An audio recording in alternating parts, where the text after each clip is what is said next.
존경하는 용인 시민 여러분, 김기준 의장님을 비롯한 동료 의원 여러분, 더불어민주당 비례대표 전자영 의원입니다. 자, 다음은 바이오 산단 관련해서 질의하겠습니다. 자, 시장님한테 먼저 묻겠습니다. 이 보시면 이게 바이오밸리가 들어오는 부지입니다. 이 화면에도 나오고요. 이 바이오밸리에 들어오는 부지인데 이 바이오밸리 산단은요, 처음에 2003년도부터 꿈틀대기 시작합니다. 그 원인이 사회복지시설로 지정이 되면서부터예요. 이미 다 계획이 되어 있었던 겁니다. 그런데 2013년도에 그 사업을 하는 사업자가 자금이 부족해서 사업을 포기했음에도 불구하고 용인시는 그 사회복지시설을 도시계획시설에서 제외하지 않습니다. 그대로 살려둡니다. 그게 지금 뭐가 되는지 아십니까? 전원주택이 됐습니다. 이렇게 계속해서 산단 부지 중심으로 개인 업자들이 땅을 매입하고 개발사하고 관련된 업체들이 땅을 사들이면서 건축물이 들어오고 창고가 들어오고 전원주택이 들어오니까 개발이 안 돼야 될 땅이 어느 순간 보면 20년이 지나서 보면 개발을 할 수밖에 없는 곳으로 변해가고 있는 겁니다. 지금 제가 보여주는 이게 대표적인 사례거든요. 이게 바로 지곡 바이오밸리 산단을 추진하는 과정이 마치 기우제 지내듯이 인허가를 지금 계속 밟아오고 있습니다. 자, 환경영향평가 할 때 환경청에서 바이오밸리 산단은 입지가 부적정하니 재검토하라고 나왔습니다. 근데 용인시는 계속 협의를 봐줘요. 최근에 11월 달에 사업 가능성을 또 열어줬습니다. 왜 우리는 가감하게 결단을 못합니까? 입지 재검토에 대한 해석을 왜 계속 사업을 할 수 있는 것이라고 해석을 합니까? 시장님, 이 사안에 대해서 정확히 보고받은 내용 있습니까? 네, 보고받았습니다. 그럼 시장님이 직접 답변해 주세요. 이 부분에 대해서. 지금 이제 3단계로 되는데 2, 3단계는 물량 확보를 못해서 그게 이제 현재는 진행이 되지 않는 사업이고요. 1단계는 환경영향평가에서 그동안 홀딩이 돼 있다가 환경영향평가를 통과하면서 지금 진척이 되고 있는데, 현재 이제 그것이 경기도가 할 일 절차가 지금 남아있잖아요. 지금 입지 심의하고 그다음에 단지 계획 심의 이런 것들이 되면 그 후에 우리 이제 시로 그것에 대한 내용이 넘어오기 때문에 우리 시는 아직 그것을 세부적으로 검토하지는 않고 있다. 이 말씀도 대신합니다. 시장님, 정말 정확히 보고를 받으신 거죠? 네. 지금 한번 여기서 우리 단장님께서 아무래도 저보다 더 잘 아실 테니까 한번 물어보시면. 자, 입지 재검토를 왜 가능한 부지로 해석했습니까, 용인시는? 용인시가 입지 가능하다고 검토한 사항이 아닙니다. 그러니까 환경영향평가를 2016년에 부터 환경청에 협의를 해서 그때부터 시작이 돼서 금년 11월에 완료가 된 거지 중간에 시가 이렇게 저렇게 한 게 없습니다. 그러면 입지 재검토라는 초안에 대해서 입지 재검토라는 의견이 나왔을 때 네. 우리 시에서는 어떻게 이걸 해석했습니까? 그 의견을 이제 환경청에서 그 내용을 줬고 저희는 그걸 사업자에 있는데 그 의견이 이렇게 나왔으니까 여기에 대해서 어떤 조치를 할 거냐고 줬고 그 사업자가 지금 한 7% 정도 줄였고 그다음에 그 지곡 저수지나 그쪽으로 내려가는 오수는 그쪽으로 안 내려가는 거로 하고 폐수는 전량 외부로 위탁 처리하는 거로 그 계획을 바꾼 거예요. 그렇게 진행이 된 거지 시가 무슨 부적당한 거를 적당하니까 계속 끌고 가라 그렇게 한 적이 없습니다. 예. 계획을 바꿨다. 이게 제가 그래서 기우제라고 지적을 하는 겁니다. 될 때까지 가는 거거든요. 그러니까 환경청에서 입지 재검토가 나와도 계속 갈 수 있는 협의를 보고 있고 또 거기서 규모를 축소하고 결국에 지곡 바이오밸리 산다는 그냥 행정 절차에 맞게 계속 가는 거 아닙니까? 그렇죠? 그렇죠. 예. 예. 그럼 곧 생기겠네요. 지금 뭐 의원님 말씀하신 대로 앞으로 절차를 지금 좀 말씀을 드릴까요? 아니면은 뭐 절차를 여기서 다 답해 주시면 길어지니까 네. 이렇게 기우제 지내는 사례가 계속 있습니다. 동천동의 고기동 보면 지금 거기 노인주택 들어오는 부지 아시죠? 네네. 거기 아이들이 야광조끼 입고 등하굣길 한다고 지금 그게 우리의 현실입니다. 언젠가 노인주택 들어오고, 그렇죠? 언젠가 주변에 창고 들어오고, 또 부족하면 도로 내주고, 거기 도로 내주니까 다른 도로 못 내서 실효되고, 국장님 행정 경험 많으니까 이 반복되는 이러한 현상에 대해서 어떻게 보고 있으세요? 뭐 제가 이제 다른 부서 얘기는 못 드리겠고요. 그 산업단지 같은 경우에는 시가 물량을 달라 요구를 했고 경기도가 물량을 준 상태이기 때문에 시 입장에서는 그 한강유역청 협의가 완료가 되면은 그거를 진행을 해야 되는 게 행정집행부의 일이라고 생각을 합니다. 제가 이 바이오밸리 산단 앞서 지도 보여드렸지만 2003년도부터 그 땅을 소유한 개발 시행사는 계속해서 개발을 하기 위한 시도를 아주 부지런하고 집요하게 해오고 있습니다. 지금까지도 하고 있고요. 그렇죠? 우리는 어떻게 손쓸 방법도 없이 계속해서 그 자본의 집요함에 시달리고 있고요. 그것의 피해를 시민들이 보고 있습니다. 여러 사례가 있죠. 근데 바이오밸리 산단이 또 추진되니까 이게 또 가시화가 되는 거예요.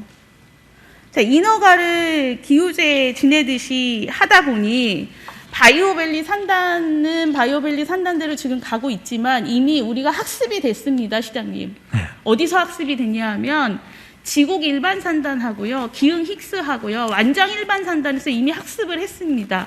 그게 바로 뭐냐면, 자, 보세요.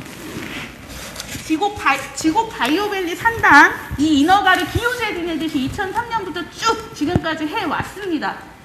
그쵸? 그런데 선 개발을 해요. 지곡 일반 산단이 그렇고요, 완장 일반 산단이 그렇고요, 힉스 산단이 그렇습니다. 이 산단뿐만이 아니에요. 지식산업센터도 그래요. 동천동 유타워가 대표적인 사례 아닙니까?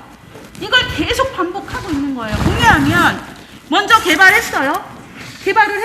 다 지었어요. 철거 없이 할 수 없으니까 준공 내줘야 되는 상황에 도래합니다. 지곡 일반 산단, 완장 일반 산단, 행정 절차 무시해서 징계 받았습니다. 감사 받았습니다. 그러면 뭐합니까? 계속 진행이 되는데 이걸 회복이 안 되는 거예요. 그 절차 계속 하고 있으니까. 그러니까 개발은 이미 다 해놓고 나중에 문제가 되니까 절차 이행합니다. 과거에 했던 건 제가 잘 모르겠는데요. 현재 지금 1단계도 도에서 하고 있는 거에 병행해서 우리 시가 그거에 대한 적절성을 계속 모니터하고 의견 개진을 하고 있기 때문에 그런 일은 없을 거고요. 시가 자본하고 이꼴된다는 얘기는 저는 조금 동의하지는 않습니다. 예. 자, 제가 계속해서 이어서 하면, 자, 바이오밸리 산단에 앞서 그 단장님이 지곡저수지 얘기했습니다. 그 용도 폐지된 건. 제가 알기로는 이제 우리 용인시에서 이거 관련해서도 조사를 좀 했습니다. 결국에는 절차상 문제가 없다라고 결론을 내리긴 했지만 그 저수지가 용도 폐지 안 됐다면은 바이오밸리 산단이 이렇게 오지 못했습니다. 그쵸? 거기서 좀 더 우리 용인시가 자본편이 아니라 거기에 살고 있는 시민편, 자연편에 들었으면 그 바이오밸리 산단이 그렇게 오지 않습니다. 이 지적을 하는 거예요. 저수지가 용도 폐경된 그 경과도 저는 보고는 받았습니다만은 제 이전에 이루어진 사안이기 때문에 제가 거기에 직접 답변을 못 드리겠고요. 하여튼 우리 전자영 의원님의 지적에 대해서 마음속 깊이 새기면서 앞으로 개발에 관해서 우리 시가 모니터하고 그런 과거의 관행에 빠지지 않도록 철저히 감독하겠습니다. 제가 지곡 바이오밸리 산단을 대표적 지금 계속 이게 이제 주민들 사이에서도 하도가 되고 있기 때문에 이제 이 대표적 사례를 들었는데 이 주민들도 그런 게 있습니다. 개발을 무조건 하지 말라 또는 산단을 유치하지 말라 이런 입장에서 이야기하는 것이 아닙니다. 정말 이 장소에 이것이 들어오는 것이 합당한 것인가? 이걸 계속 묻고 있는 거예요. 이 묻는 과정에서 행정이 용인시가 시민 편에 서서 한 번이라도 봐준다고 하면 이 절차 이행을 이렇게 지곡 일반 산단이나 완장 일반 산단처럼 무시하고 진행하는 일은 없었을 겁니다. 저는 시장님이 지금 공직자들의 컨트롤 타워는 시장님 아닙니까? 그 권위를 갖고 있는 분은 시장님이시고, 그럼 적어도 최소한 지금 임기 동안 이것만큼은 내가 해냈다 이렇게 자신 있게 얘기할 수 있는 사례가 있습니까? 이것만큼은 내가 우리 시민 편에 서서 확실하게 해놨다. 과거에도 그렇고 지금도 제 스탠스는 시민들 편에서 하고 있습니다. 자신 있습니다. 제가 처음 시정 질문했을 때 퇴직 공직자의 재취업 문제 질문했던 거 기억하십니까? 정확한 기억은 없는데요. 아마 그런 질문이 있었으라고 예측이 됩니다. 판단이 됩니다. 제가 그 퇴직 공직자들의 재취업 문제를 지적하면서 이 알고리즘, 이 개발에 대한 알고리즘 패턴을 찾아내야 된다라고 강조를 했습니다. 지금 오늘 마지막 이 시정 질문 추가 질의에서 한 얘기가 바로 이 알고리즘 패턴이에요. 자, 제가 토지 거래의 흐름도 찾아야 된다고 했습니다. 근데 그런 답변은 나오지도 않았어요. 최소한 개발 부지가 도시계획 시설 결정 부지가 들어갔으면 우리 용인시에서는 그 토지 거래 흐름이 어떻게 파악되고 여기에 무엇이 들어설 것이고 이 예측이 가능합니다. 그게 예측 행정이지 않습니까? 그래서 도시관리 계획 결정 부시도 하고 있고요. 근데 그 도시관리 계획 결정 부시를 어떠한 식으로 시장님이 보고를 받는지는 모르겠으나 만약에 공무원 배석하지 않고 정말 도시계획 전문가 그 자료를 놓고 보면요. 거기서 허점이 수두룩하게 발견될 것입니다. 그 허점 중에 하나가 바로 지곡 바이오밸리 산단도 포함이 되어 있습니다. 이미 행정하자가 거기서부터 시작이 된 겁니다. 그럼 지금은 어떻게 해야 되겠습니까? 경기도 가기 전에, 경기도 심의를 협의해 주기 이전에 그 역할을 하기 전에 혹시나 지곡 바이오 산단을 추진하는 과정 중에서 우리 용인시가 혹여라도 하자가 있었는지 이거부터 따져봐야 되는 겁니다. 그걸 따져보고 오늘 답변을 했었어야 되는 겁니다. 저는 그렇게 생각합니다. 시장님 동의하세요?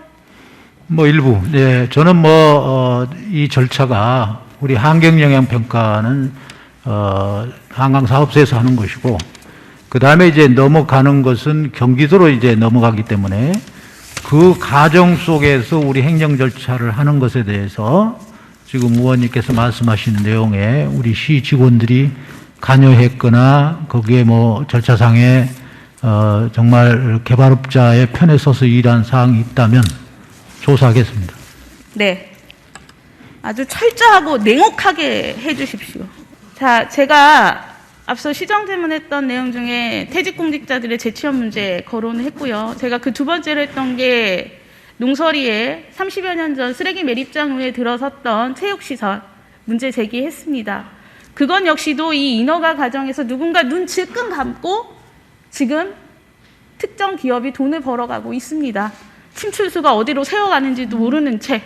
이 사례를 들어준 겁니다. 그래서 그 내용은 자세하게 좀 얘기를 해주세요. 제가 잘 모르겠어요. 예, 그 부서가 자세히 알 겁니다. 그리고 세 번째 또 질문했습니다. 기흥역세권 2 도시개발 사업하는데 중학교 신설 없이는 안 된다. 이 얘기는 공공기여가 기반이 돼야지만 도시개발 사업도 갈 수 있다는 걸 강조한 것입니다. 이게 바로 시민 편에 서서 일을 하는 거라고 저는 생각을 합니다. 시의원이 여기 와서 시정질문을 계속해서 하고 있고 우리가 어디선가 누구의 편에 서 있는지 확인이 됐다면 이거 바로 잡아야 된다고 재차 강조를 했는데도 불구하고 아직까지도 타성에 젖어 있고 관성화돼 있어서 그게 혁신되지 않고 있어요. 지금 기억세권 2를 말씀을 하셨는데 그것이 이제 사실은 다 완성이 돼 있잖아요. 그리고 그러고 나서 이제 막 이게 이슈가 됐는데 아마도 그 최초 단계부터 그런 부분을 예측했다면 아마 더 좋은 방법도 있을 수 있었지 않나 하는 생각은 합니다.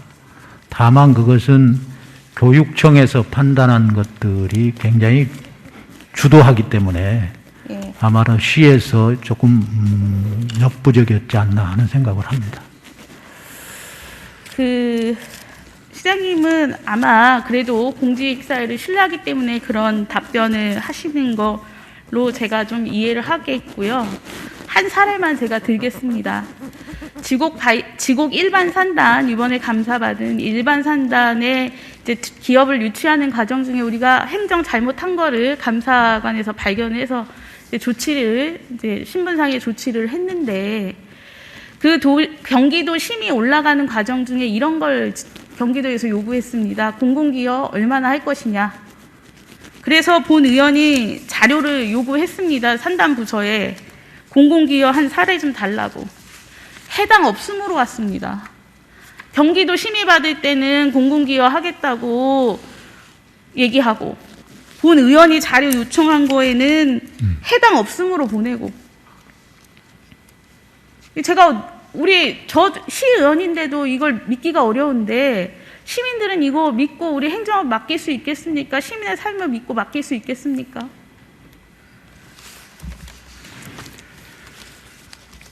제가 좀 답변 드릴까요? 제가 네. 의원님? 짧게 답변해 주십시오.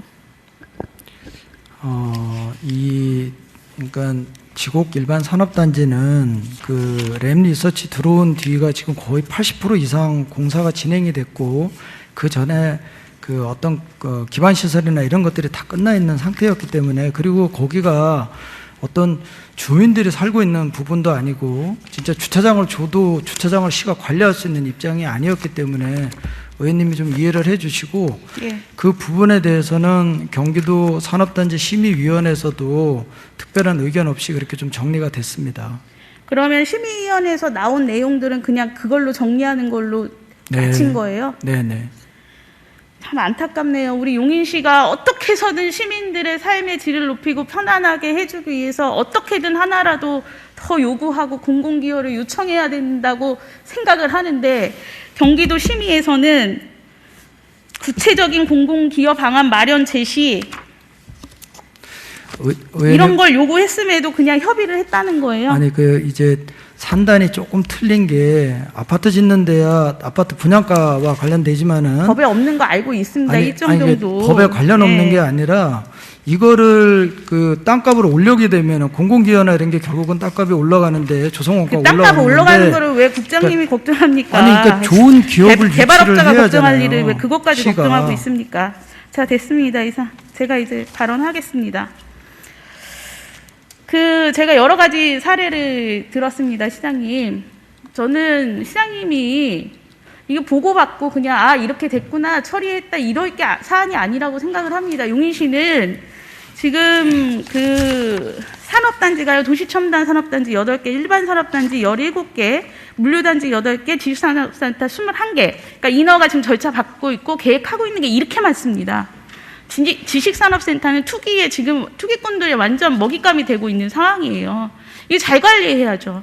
그래서 보고만 받지 마시고요. 좀 확인을 좀 해야 됩니다.